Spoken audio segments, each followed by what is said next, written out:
one-week season. OWS fam, the nation, my dudes and dudettes. We are back for another edition of Searching for Ceiling, presented by One Week Season and Sharp Football Analysis.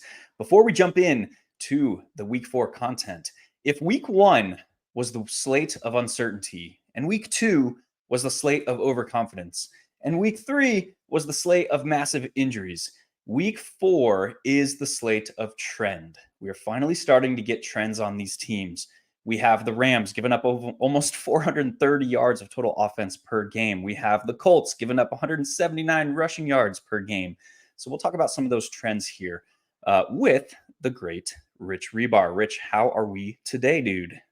We're doing good, man. Week 3 was, if you listen to this show, was very profitable for you. If you got on Saquon Barkley and Brock Purdy, you were doing all right. Just not playing Kyler Murray, which I kind of highlighted as a trap spot for him was just like the key. I didn't play any Dallas Goedert. I regret not doing that, but just play Saquon and Purdy, and by default getting the Juwan Jennings through Purdy. It's funny as you had me look up those George Kittle run splits on the show during the show last week. I tweeted him out afterwards. I got a bunch of pushback, but that kind of was a North Star for me to avoid Jordan Mason even further than I did. And that was also just a huge key of the slate of if you did those things, you won money. Yes. And Dallas Goedert kind of had me in a fits. I was like losing sleep over this because it was one of those situations where I was like, how did I see? There were two in Week 3 that were like, how did I not get there? Yeah. One was Dallas Goedert, but if you look at like how he was being utilized, I mean, his ADOT was 4.6 over the first 2 weeks. And that was the end of a 4-year downturn in his ADOT, which is shifting how he was being utilized in the offense. And what I saw in the film in Week 3 is they were opening up his route tree. He was not running as many comebacks, as many shallow crossers. He was running more slants. He was running more ball in hand upside routes. So that is something to pay attention to as we move forward with now potentially, or at least looks likely that DeVonta Smith is also going to be out. The other trend the other thing that I was really, really pissed that I did not latch onto, I was paying so much attention to the Rams, but I was not paying enough attention to Kyren. The reasons being, like, we always expect Sean McVay to highlight a game plan around kind of whatever he's dealing with, because the last 2 seasons he's had so many injuries. But he's typically scheming up stuff for his best players.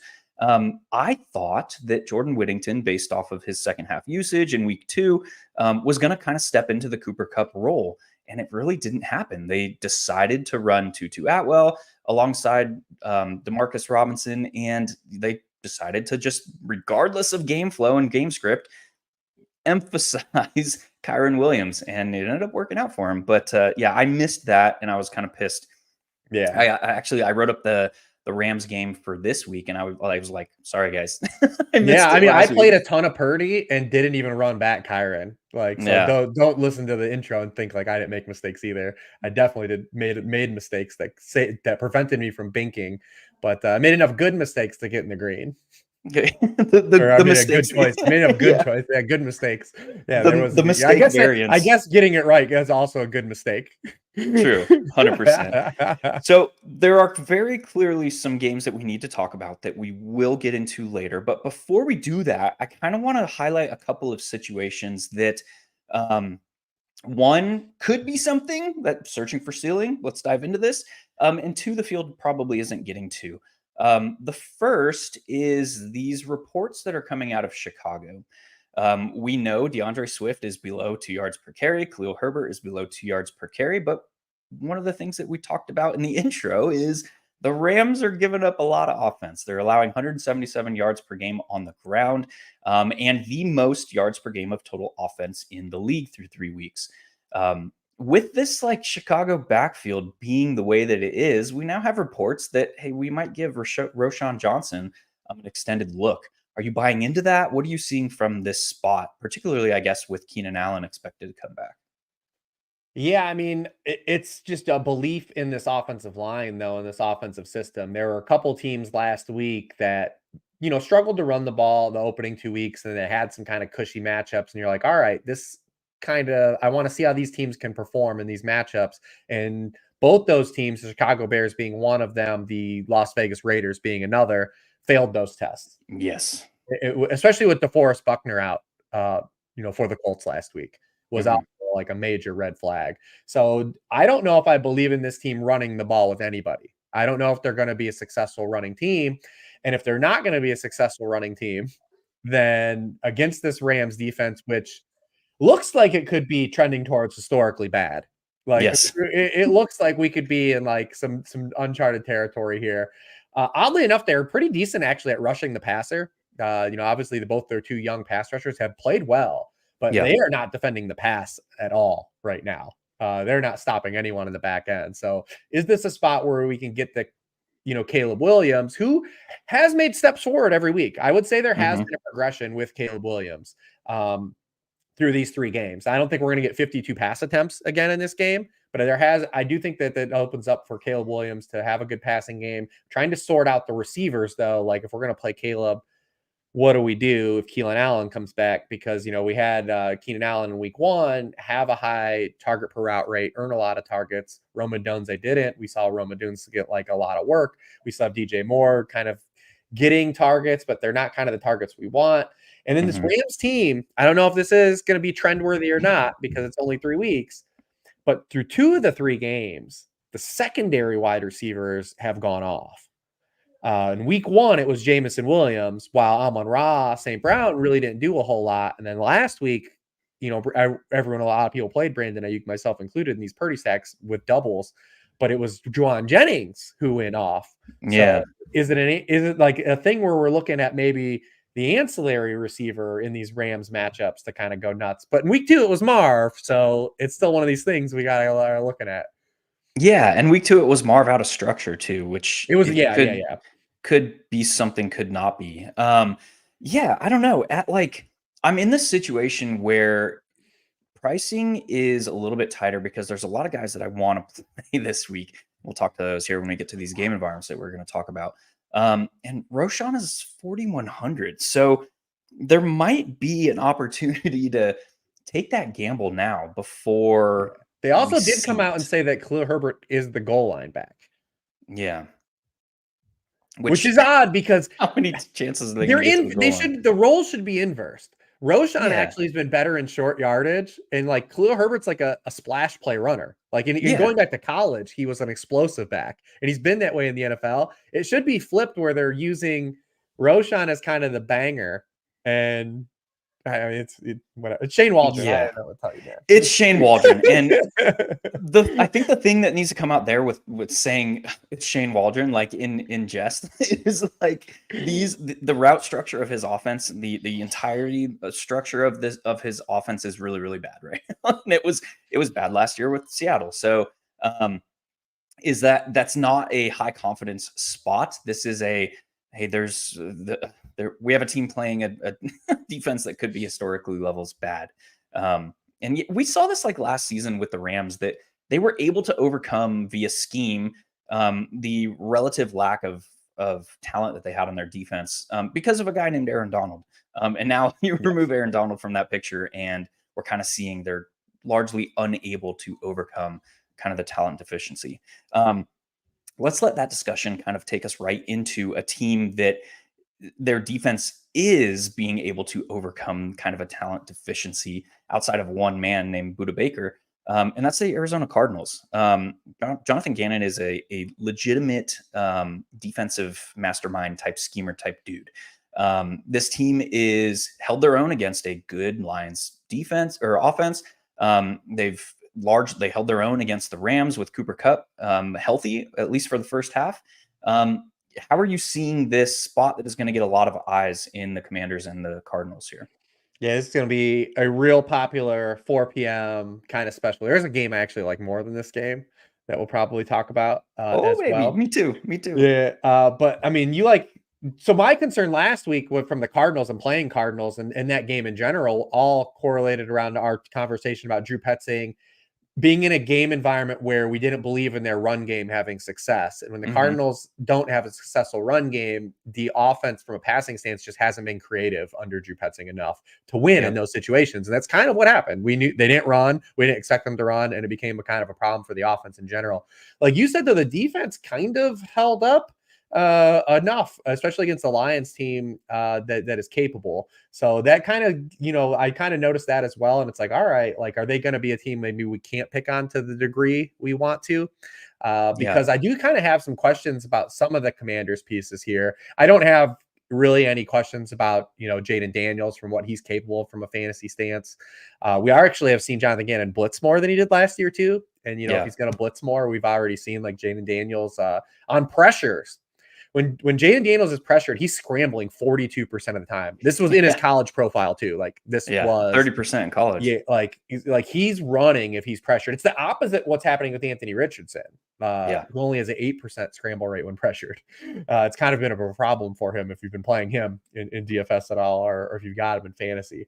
But I think it is kind of a thing if you're chasing the Terry McLaurin stuff, because although Terry McLaurin got there last week, I think the way he got there is tough for me to kind of go back and be like really excited about, because he caught a 55-yard pass in the first quarter where he really just ran a go route. It wasn't even double move. He just literally ran straight down the field. And then he caught the 27-yard touchdown, which was an insane play, an insane throw by Jaden Daniels. But he only played 7 snaps at right wide receiver. Maybe that touchdown will give Cliff some religion and say, like, maybe I should move my, because the problem is the Commanders don't have like a locked in wide receiver too. We think Noah Brown's coming. He's playing more snaps. But when you take your best wide receiver and you line him up, he's static the entire game, just playing literally. Last week was 30 snaps at left wide receiver, 7 at right wide receiver. The defense knows where he's going to be. And they're not worried about the other guys. The defense isn't worried about Luke McCaffrey or Noah Brown or Zach Ertz right now. They're worried about how do we prevent Terry McLaurin from doing something. And Cliff is still putting Terry McLaurin in a position where he has to win in a way that's hard.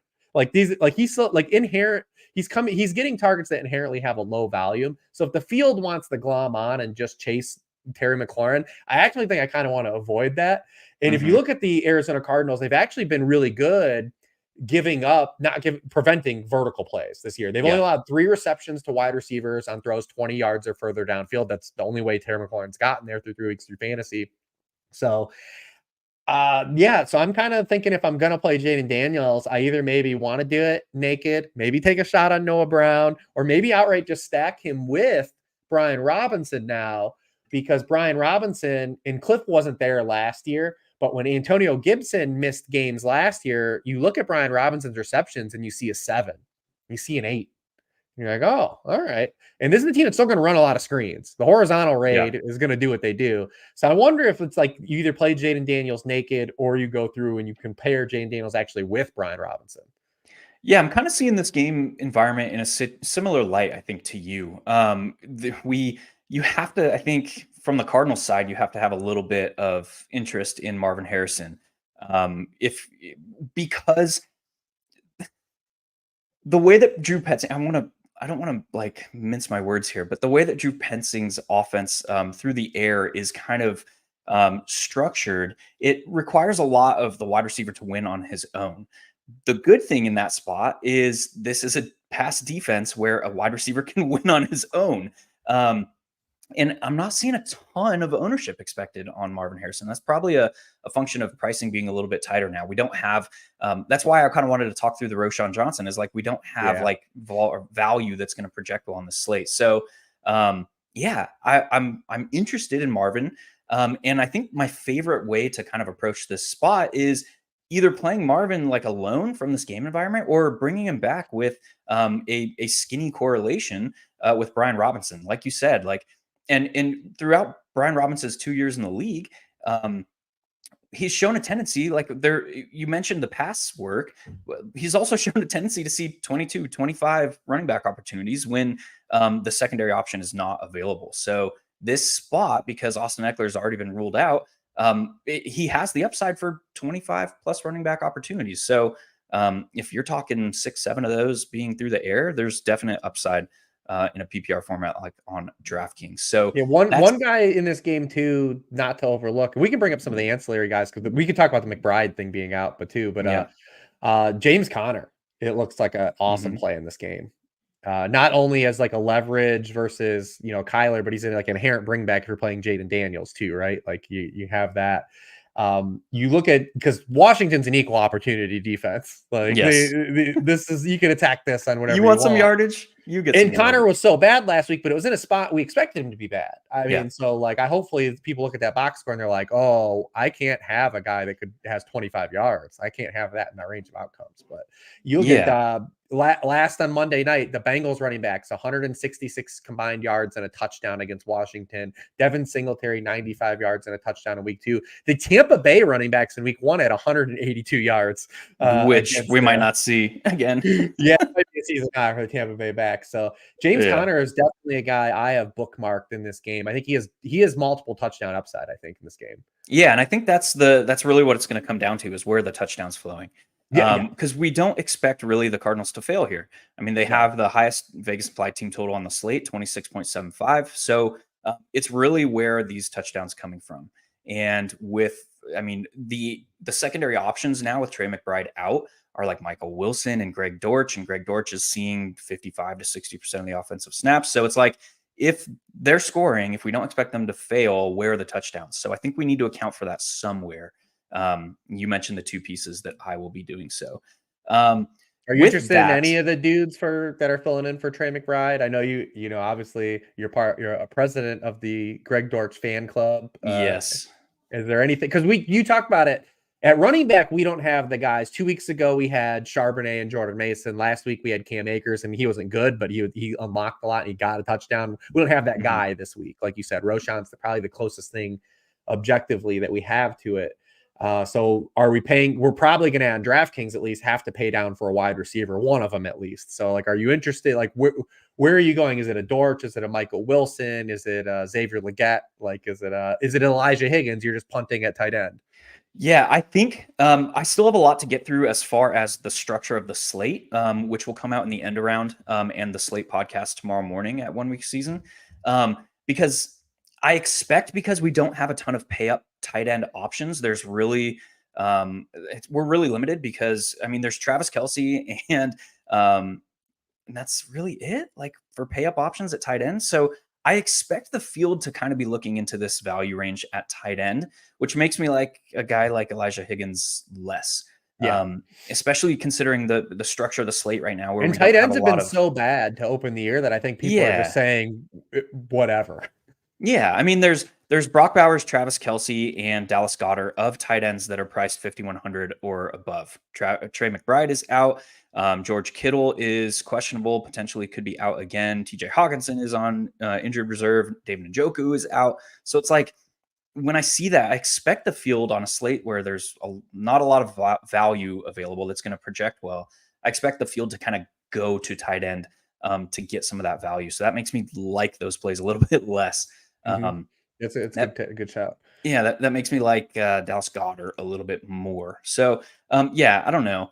I don't know if it's required to go to these ancillary pieces on the Cardinals this week. I feel like it's, for me anyway, it's Marvin Harrison, it's Kyler Murray, it's the backfield. So yeah, that's kind of my stance. We'll let that conversation kind of take us, and I think this is the game you were alluding to earlier in the show, and it's the one I like the most on the slate, and that's the Texans and the Jaguars. Is that accurate? Well, it wasn't, but I'm waiting to see who's live. I'm waiting to see who's playing in this game just after the show. Yes.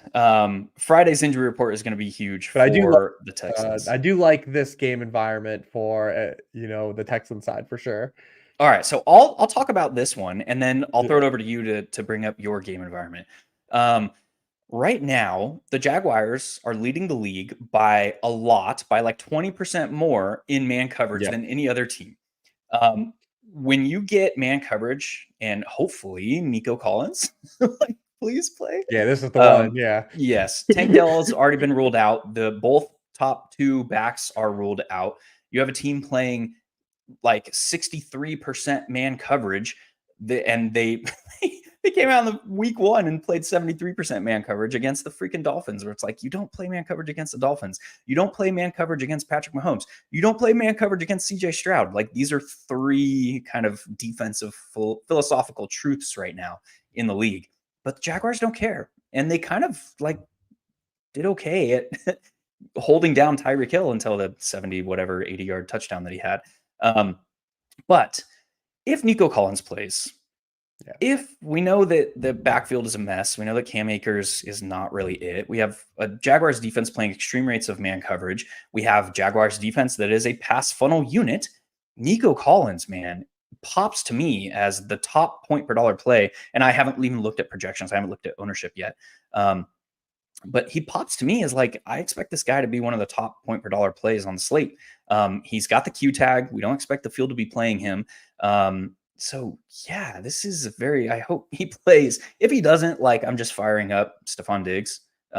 He has a clear path to 14, 15 targets if Nico is out. Right. But yeah, that's kind of how I'm seeing this. I'll throw it to you. Any other thoughts on the Houston situation before I talk about the Jags?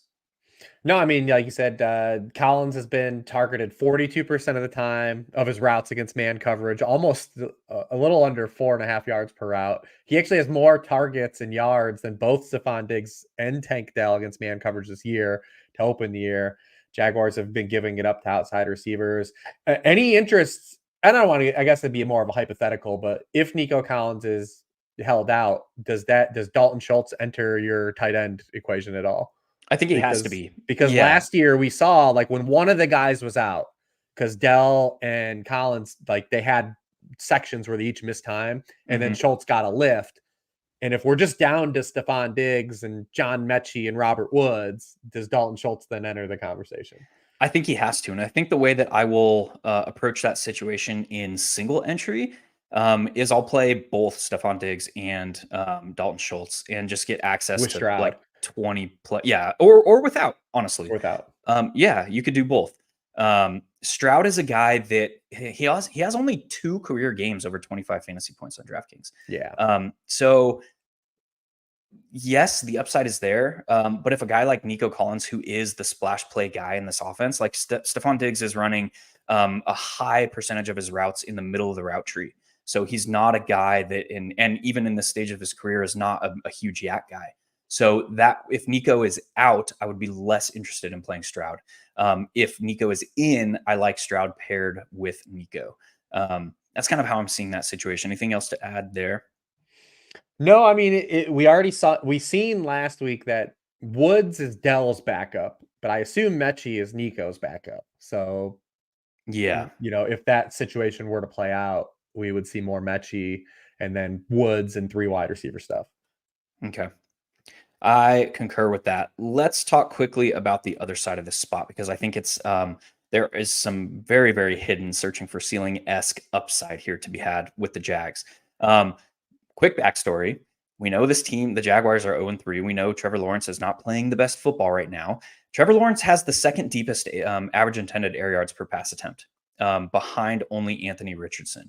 So to me, this is a Doug Peterson structure issue, meaning that the offense is all discombobulated because they have an extreme first down rush rate that is putting them in long down and distance situations. And they are not able to convert those third and long situations. So when I see Doug Peterson in his postgame presser after falling to 0-3 saying, we are not ruling anything out, that to me that could be read as we're considering some personnel changes.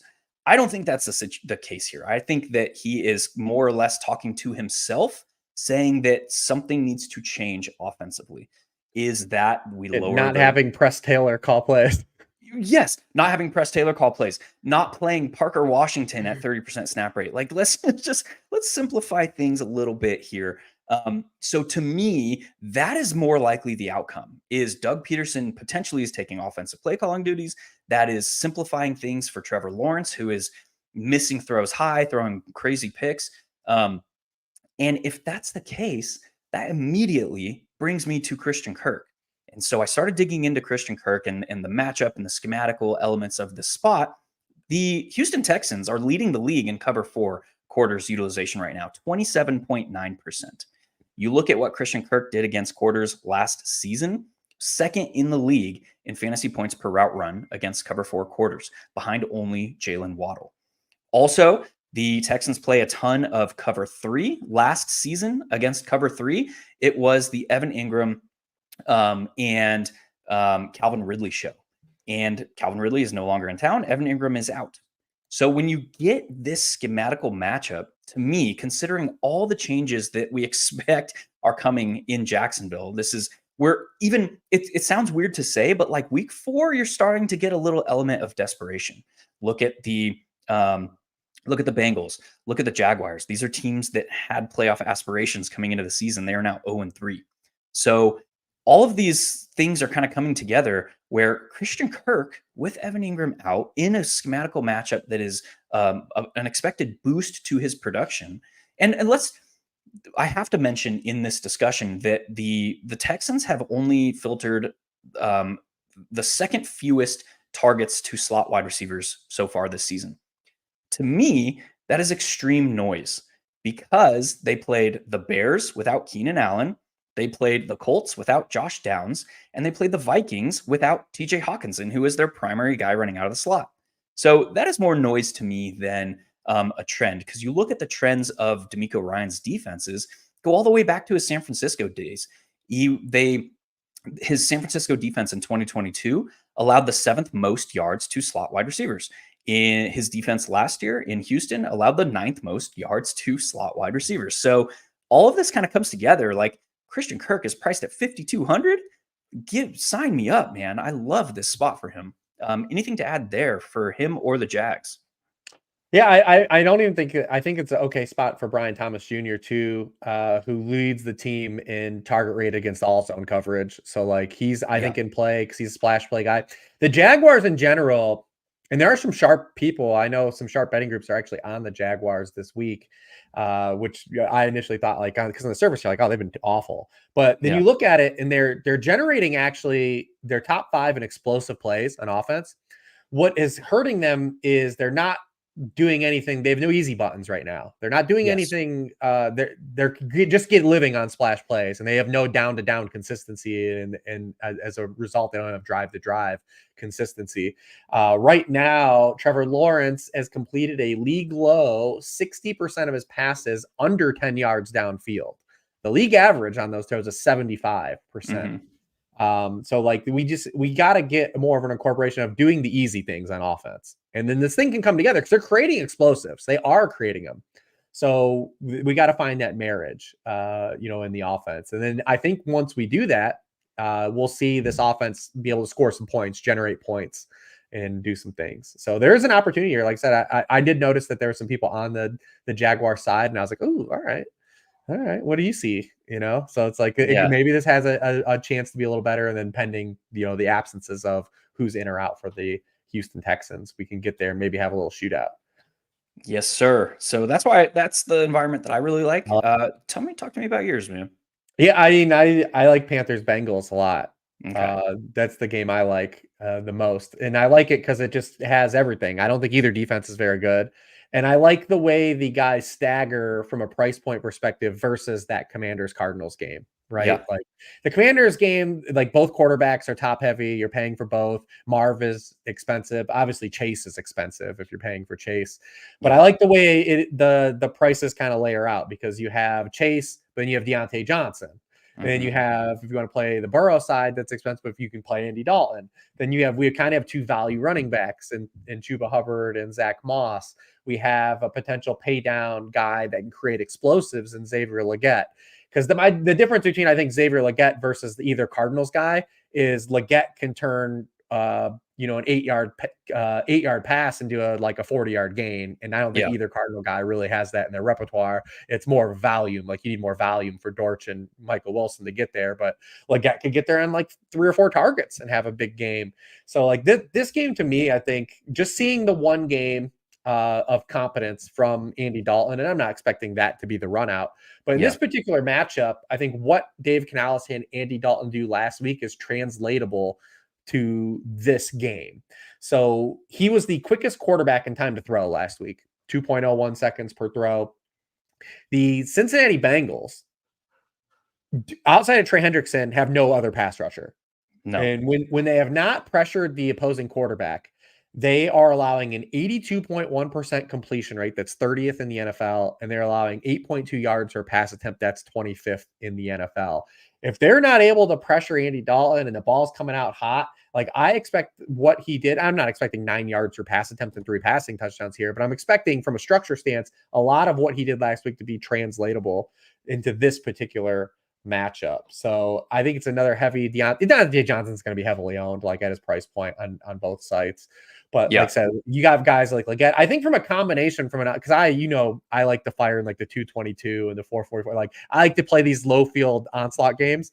And I feel like I can play like 7 players in this game together. And anytime I have that type of game environment, I'm like, oh, all right. Yeah. I think you can build it both ways.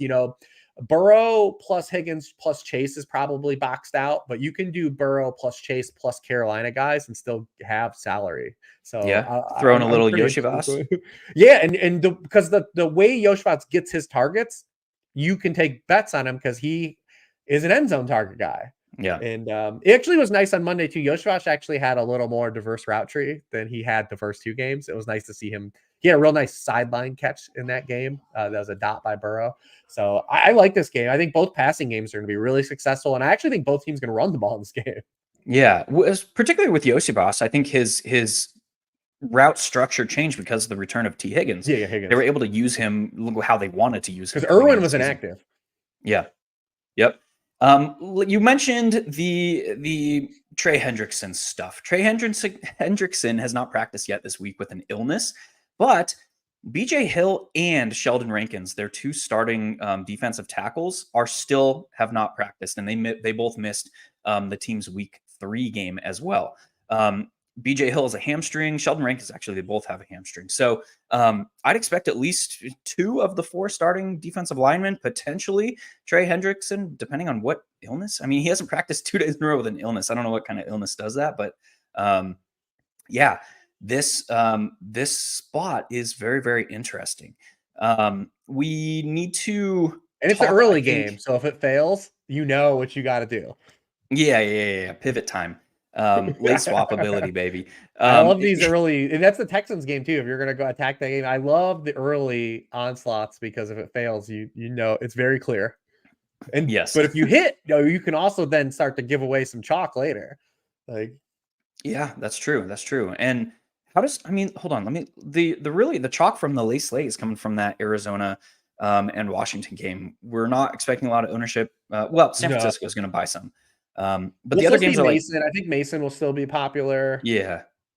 Ayuk is probably going to grab some if Debo is out. Debo returned to a limited session on Thursday. I would expect him to miss again this week if I had to guess, unless he pulls off like a full practice today. Especially because these guys with these calf injuries the last couple of years, like it's been kind of a thing where it's been multi-week. So I don't. Yeah. And why rush him back against the Patriots? Yes, exactly. Although we would have said that it probably with the Rams coming. The Rams, yeah, that's a good point. 100%. Yeah, Chuba Hubbard is very, very interesting to me. He's coming off a 26 opportunity game, but he played like a standard snap rate and opportunity share. Like he's right in the lead back sub alpha kind of snap rate opportunity share range, like the 60 to 65% range. I think his snap rate is right in there and his opportunity share is right in there. He lost the goal line touchdown to Miles Sanders. But that was the blowout. Through 3 quarters, he out-touched Sanders 19-5. Okay, that's good. That's a good shout. I did not see that. That's a really good shout. So I think I think the last thing we'll talk about with this Carolina offense is Dave Canales kind of made good on his promise, his preseason promise that the offense was going to flow through his primary guys. I mean, look back to his time in Tampa as offensive coordinator. It was Rachaad White and it was Mike Evans, and Chris Godwin wasn't really involved in the offense as much as we want him to be. Fast forward now, he kind of told us that, hey, when I'm designing an offense, where is Deontay Johnson, I think was his quote. So, this spot is setting up and the last thing I'll say is Andy Dalton had a 83%, I believe, first read target rate. which was insane. And Deontay Johnson saw a 43% first read target rate. So this spot that's all scheme. That's all scheme, and that's all built through Deontay Johnson. So at only 5,600, I think his price is on DraftKings. Deontay is a solid play. You could stack up all three of those guys. You could go Dalton and Chuba and Deontay Johnson for 16.6. That trio needs like to average 22 fantasy points to keep you on pace for a 200-point score. So I like that spot a lot. What I was struggling with is, where do you bring it back? And one of the things for large field play that I was kind of wrestling with is Chase Brown is still not trusted on pass protection. But as we saw last week, he was more involved in the offensive game plan against an opponent that was not able to generate pressure. That's the Panthers. So is this a spot where Chase Brown is going to see additional opportunity at only 5,100 on a slate where it's like we have Saquon and then not a lot else as far as certainty at the position? How do you see, what do you say about that shout? Yeah, I don't mind the Chase Brown spot. I still think you need an explosive for him. And the question is, even if he gets more work, are we going to see him get more work inside the 10, which is like we haven't seen yet? I mean, Moss has outsnapped him 17-4 inside the 10-yard line. He has every backfield touch inside the 10. So Moss, I think, will be a draw. I mean, I like Jamar Chase a lot for the same reasons that we liked Saquon Barkley last week. Because it's clearly, we knew Saquon was in a good spot to get a high workload last week, but the problem was paying up for Saquon at top dollar versus other options was reducing his ownership. And I think that's what we're going to have again with Jamar Chase, because that tier of pricing below Jamar Chase, we're just going to have so many wide receivers that are going to be popular there. The Marvin Harrison Jr.'s, like all that stuff. So like, Nico Collins, we talk about like, Chris Godwin, like these guys are all going to be popular again. And I just think that's going to limit people saying like, well, I don't have that salary relief from a running back. I can't pay for Jamar Chase, but he's in another great spot again to just continue to deliver. And we know you get big plays from him. So I like Jamar Chase and paying up for him, especially because you just hit on, if you play Dalton, Hubbard, and Johnson on DraftKings, that's like 37% of your salary. That's like for a triple, like that's not paying a lot. Yeah. I love it. You have the relief. Yeah, we got the questions coming in. This is kind of what we're doing here. So I'm not going to singly answer this question, but we've mentioned a lot of names, which is the searching for ceiling part of wide receivers that can hit 25 easily. That's over to interpretation. Okay. I didn't notice StreamYard kicked me out here. Did it kick me out? You're still in. You're frozen though. So we press on. Weird. Yeah. Did it 2 weeks ago. It kicked you out. Yes, it was me. 2 weeks ago, it was me. Hey, oh, you're back. Hey, let's go. We got through the top expected game environments. We got through the talk on Roshan. What other spots here in the last 20 minutes? Are there any other game environments that you're attacking? And then there's one spot that we got to talk about, and that's Philadelphia. Yeah. Well, definitely this Packers-Vikings game definitely looks intriguing to me for a couple players. I think that you're probably not going to onslaught this with Jordan Love potentially coming back, but there are a lot of minis here that I think work out really well. The first guy I want to talk about is Jayden Reed. Jayden Reed, especially in this game, is very appealing to me. So we only actually have the 1 game sample size with Reed and Love playing this season, but obviously, he was targeted a team high 7% of his routes that game. Also, to open the season, he's the zone beater. He's the Debo guy, right? Like we always, when the 49ers play a high zone team, we always look to Debo, right? Well, we have new Debo. This is Green Bay Debo.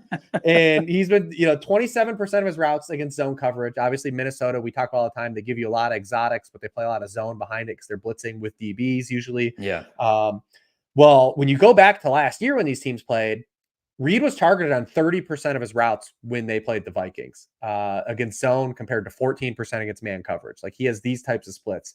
He had 14 targets in those games, 172 yards, 2 touchdowns as a byproduct. In 2 of the 3 games that opened this year, a slot receiver has led the team in targets against the Minnesota Vikings. And obviously that's, where Reed is operating, 75% of his snaps.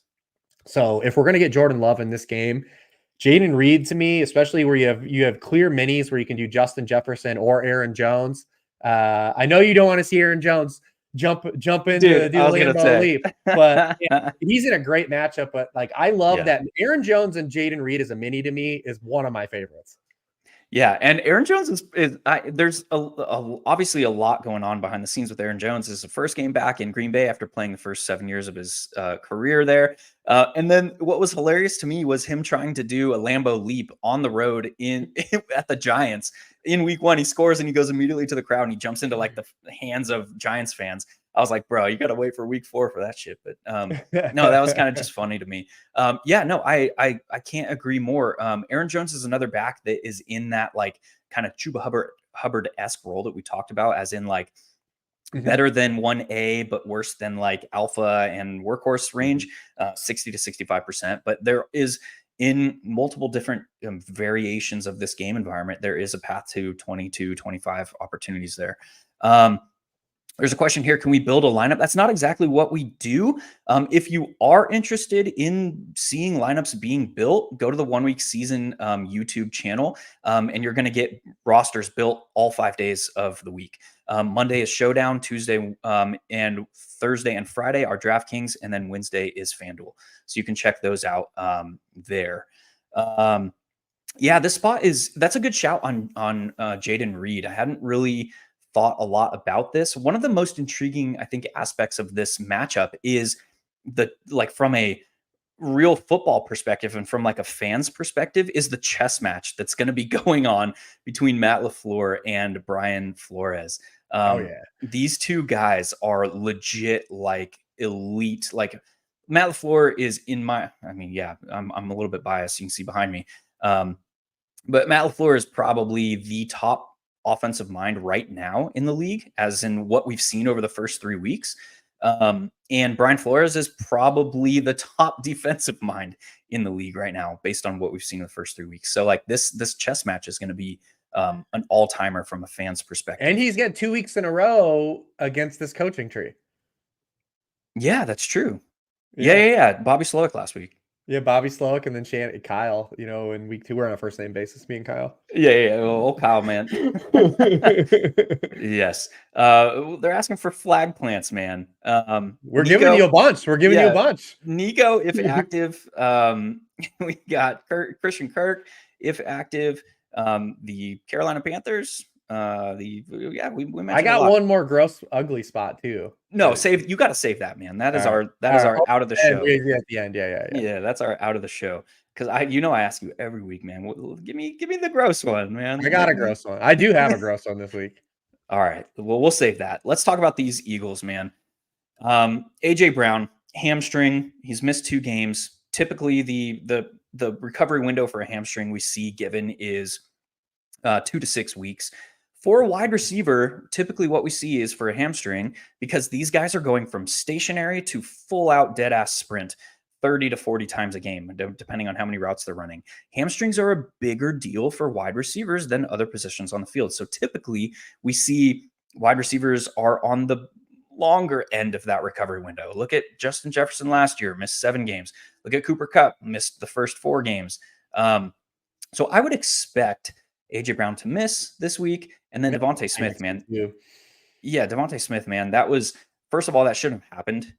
He was knocked the F out and he was getting like ganged by like 4 different dudes. Anyway, I don't expect him. So the way that the concussion protocol works is, as long as you are having symptoms, that can be headaches, that can be fog, brain fog, that can be whatever they deem as a symptom of a concussion. As long as you are symptomatic, you are not to touch the practice field. So the fact that Devontae Smith missed practice Wednesday and Thursday tells me that he's still experiencing symptoms. So the Friday practice report is going to tell a lot. But typically, based on all the stuff that happened with Tua 2 years ago and the league's new stance on concussions, typically a player has to come back to a limited session and then get in a full session. So the fact that he hasn't gotten in that limited session yet, I expect him to be out again this week. That's important because Nick Sirianni's offense is typically not one to spread the wealth two secondary, tertiary options, they're typically extremely hyper-focused on the remaining primary skill position players. So for this week, if those two guys are out, that is just Saquon Barkley and Dallas Goedert. How are you treating these two this week? Yeah, and we haven't seen any of these backup wide receivers be target earners at any point of their career. Jahan Dotson has run 94 routes this season and has 5 targets, and that's something that happened last year at Washington. He was only targeted on 13.1% of his routes last year. They also lost Britton Covey in that game, so Paris Campbell is going to be the slot receiver, and then we're going to get Johnny Wilson, big 6'6" Johnny Wilson is going to be on the football field this week. But like you, it's going to be a lot of Goddard. It's going to be a lot of Saquon again. I mean, Saquon. And he just looks like he's living his best life right now. He's so happy. I dropped a stat in the worksheet, but there was just 5 times during his tenure with the Giants where he led all running backs in weekly scoring. He's already done it 2 of the opening 3 weeks with the Eagles. Yeah. 132, 116, 156 total yards. There is 4 touchdowns, which was everyone was worried about with him this year. How many touchdowns can he score? The tush push. He also has 2 2-point conversions this year, which counts. But over 20 touches in every game. You have to pay for him. But I think on DraftKings, he's still maybe a little underpriced based on his workload because, he probably should be like 9K over there. Like kind of almost, he doesn't have the receiving profile Christian McCaffrey had last year, but 8K still is like, you can work with 8K still. He's 97 on FanDuel, which is a little tougher to work with, but you can work with 8K for sure. Yeah. We do want Lane Johnson to be active in this game too. He also is the other piece from the Eagles that might not play. Yeah. We need to see if he practices on Friday and he's available because they could just be down bad going into the bye week. We saw this team play the Buccaneers in the playoffs last year down bad. Remember AJ Brown didn't play in that game and they just got flooded out of Tampa Bay. Like it was gross. So I don't know. I don't think that's going to happen again. If you look at this in particular cat and mouse game too, Todd Bowles out of quarterbacks he's faced multiple times. There's no quarterback he's blitzed more than Jalen Hurts. He's blitzed Jalen Hurts out of 4 games, 44% of his dropbacks. Pressure has been a huge deal for Jalen Hurts, and we'll see if the Bucs are able to generate pressure. But he's only averaging 3.5 yards per pass attempt under pressure this season to open the year, 9.8 yards per pass attempt when kept clean. So that's going to be vital. That's going to be a vital component. If Lane Johnson's especially out, keeping him clean with no pass catchers.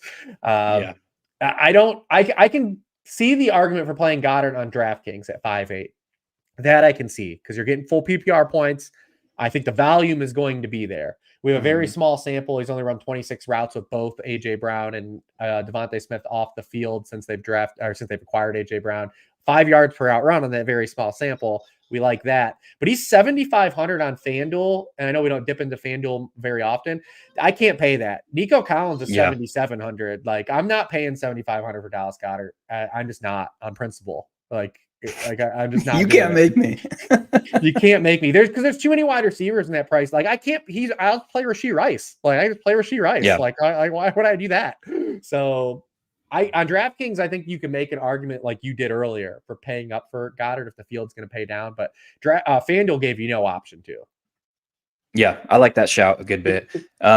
I think that playing both Saquon and Dallas Goedert and just trying to get access to 80% of the opportunities that are going to come from this offense this week is viable. And yeah, the chat mentioned Jalen Hurts rushing potential here. The problem with Hurts is he has been much more reluctant on scrambles. And that's kind of what you would be looking to capture because he's probably going to see his standard 4 to 6 designed carries. But where these mobile quarterbacks really, really make their money is when they're getting the 4 to 6 designed carries and you're tacking on the scrambles. That's part of the reason why Rich mentioned the 8% scramble rate for Anthony Richardson this year. Correct me if I'm wrong, is 8%, right? I think I'm pressure. I'm pressure. Yeah, okay. Yeah, so I don't know. It's a high price to pay for a quarterback on a team with a 22-point Vegas implied team total. I think that if I'm paying up there, I'm just more comfortable with a guy like Kyler this week. Yeah, the slate makes it hard, I think, to pay for Jalen Hurts. Obviously, you have Kyler, Jaden Daniels. We kind of like even skimmed over like it was a good spot for Burrow, but still. Yeah. and you have kind of like Stroud in that mix. I think it's hard to pay that price for Hurts. Yeah, I'm with you, man. I got nothing else really to add on that situation. I guess we should let's at least talk about the Tampa Bay Buccaneers, a team with 16 names on the injury report this week, man. Oh my God, a quarter of their offense or a quarter of their team is on the injury report. Are you seeing anything from the Bucs side of this spot? Well, I mean, definitely want to follow too Darius Slay. We'll see if he practices today. The coaching staff did mention they want to get, Mike Evans the ball more, kind of a squeaky wheel spot for him. He's also in that nebulous price point where just even if you want to go to him, gamers won't because they're just going to play Marvin Harrison Jr.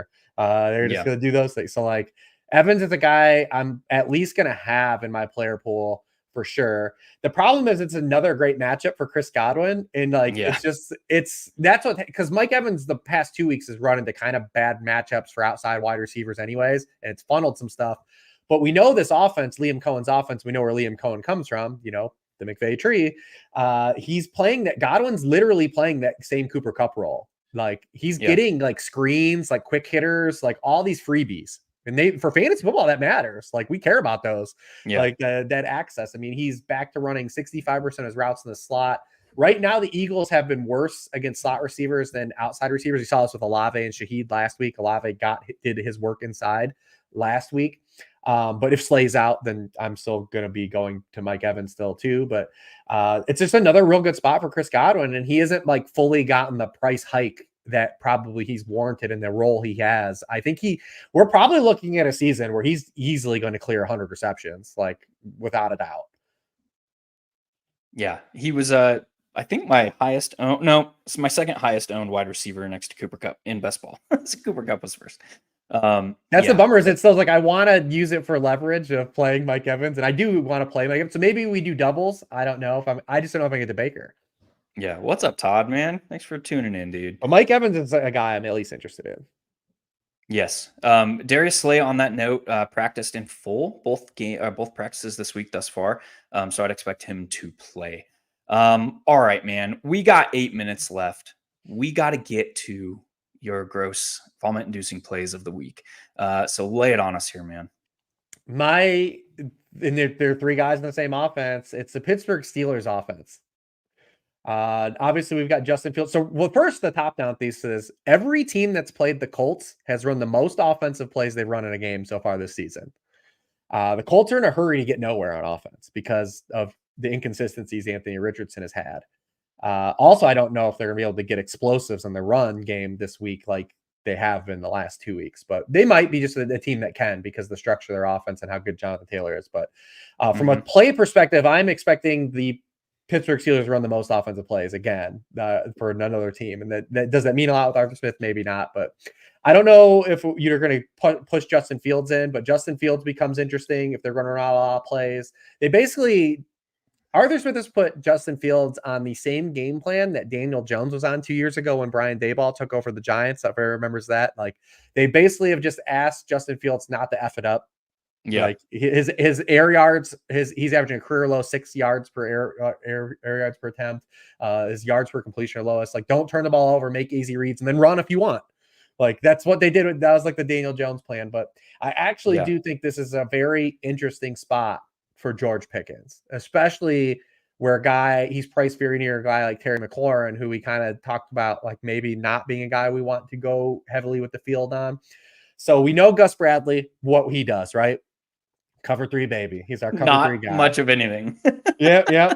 Against cover 3 so far this season, George Pickens, 31% of the team routes. He's getting targeted on 32% of his routes, 2.5 yards per route run. Also, even if you just want to say not outside of cover 3, just in general, the Colts are 28th in points allowed per game to opposing wide receivers on the outside. They're allowing a 76.3% catch rate to those receivers, 10.2 yards per target.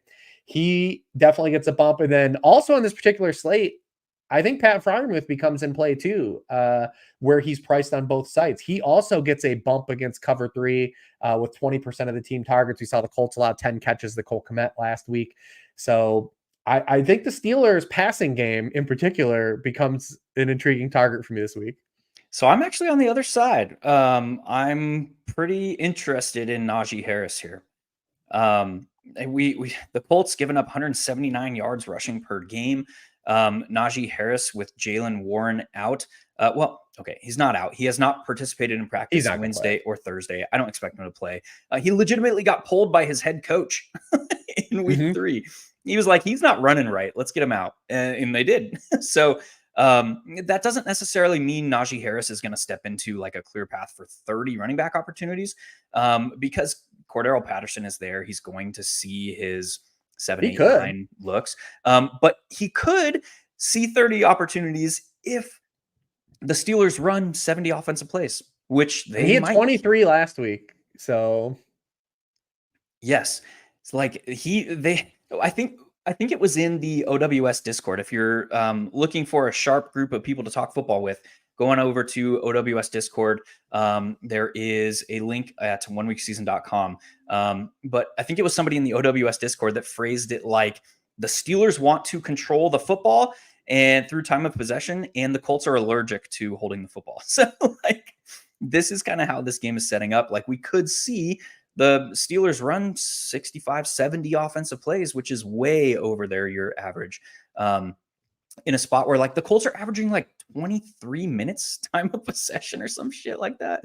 It's insane. I'd have to go look that up. That was off the top. So listen, all in on an Arthur Smith offense. What could go wrong? Yeah, what could go wrong, man? What But could go wrong?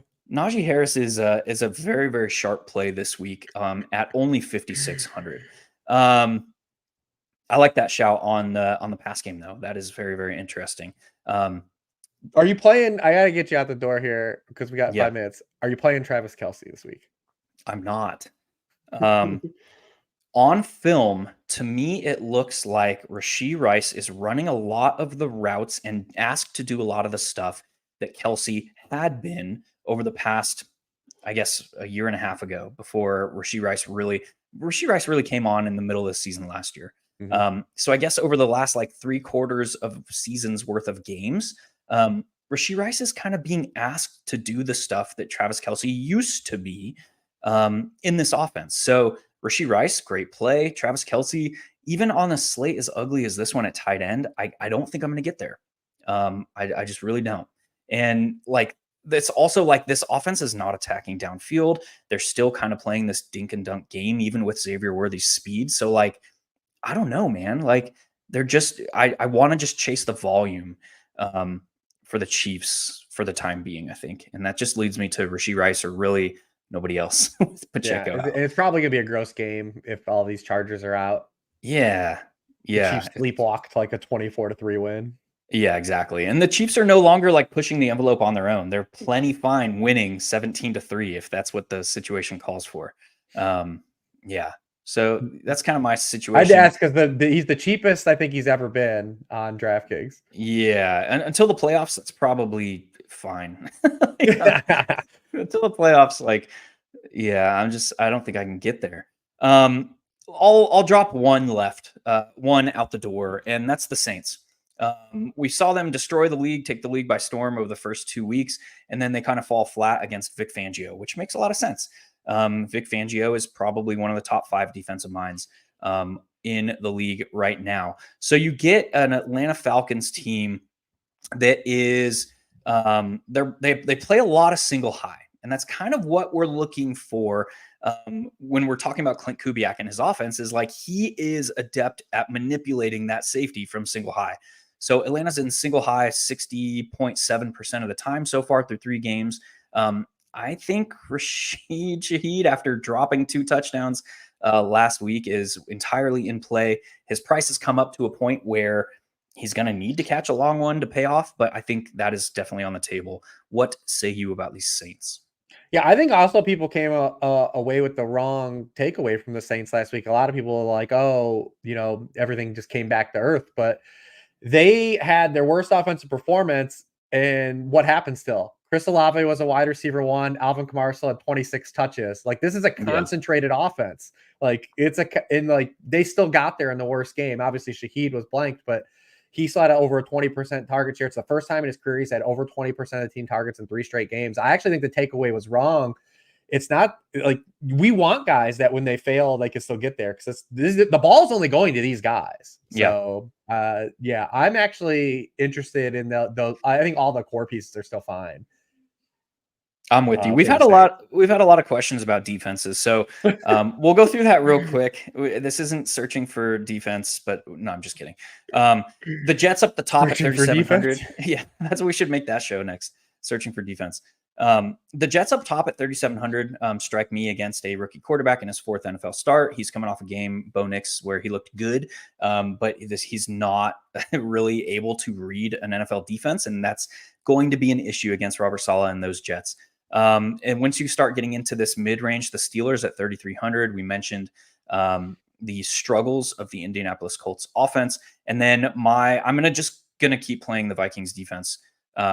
They've put up double-digit fantasy points in all 3 games so far this year, 13 or more fantasy points in all 3 games. They've played San Francisco. They've played Houston. So this is not like Brian Flores is just doing mad scientist magician stuff. Any other defenses stand out to you, dude? I'd say if you're going to punt the Rams as bad as they are, because we don't really care about points allowed. Mm-hmm. But if the Bears can't run and they have to throw, I mean, they're just because the Rams are still top 5 in pressure rate. So there's the one thing, if we're getting a lot of dropbacks, that's what we care about. Sacks and potential turnovers. They become kind of, mildly intriguing because the Bears are allowing 6.3 sacks plus turnovers per game. That's 30th in the NFL. Yeah. It's the only part of their defense that's working is the pass rush. So they become kind of interesting. Any of those games that we talked about, though, one of the most things that people overlook from defenses when selecting defenses is they focus on bad offenses, but you want high dropbacks. And so these games, and you don't want to worry about points allowed. So like Commanders-Cardinals is a great example, right? I was just one of those defenses could be a really good fantasy defense because you're just getting a lot of dropbacks. And Jay Daniels probably isn't the greatest because he hasn't really turned the ball over going back to college. But maybe how about Carolina, Cincinnati? That's another game that could have another one too. As a pay down. Because you're going to get a lot of dropbacks in that game. And we don't a lot of teams just think about stymieing. That's why teams pick against the Patriots. But the Patriots aren't a great team to always play defenses against because they just kind of meander their way through games. They don't get sacked a lot until Thursday. They didn't, but the first 2 games they didn't. And a lot of people select defenses based on opposing offense, but you want dropbacks. You want game environments that have a lot of dropbacks. Yeah, I was going to mention the Cardinals are probably my gross call at defense. They're one of the cheaper guys at 2,800. It's hard for me to get there when the Vikings are sitting there at 2,900 and Brian Flores is there. So, yeah, that's going to do it for week 4. Searching for Ceiling, presented by 1 Week Season and Sharp Football Analysis. There is a code down in the comments for Sharp Football Analysis. Take 25 gets you 25% off anything on their site. There is also a link for Inner Circle at 1 Week Season, which gets you access to everything DFS at 1 Week Season. So until next week, fam, I am Hilow. He is Rich. We'll see you. 1 Week Season.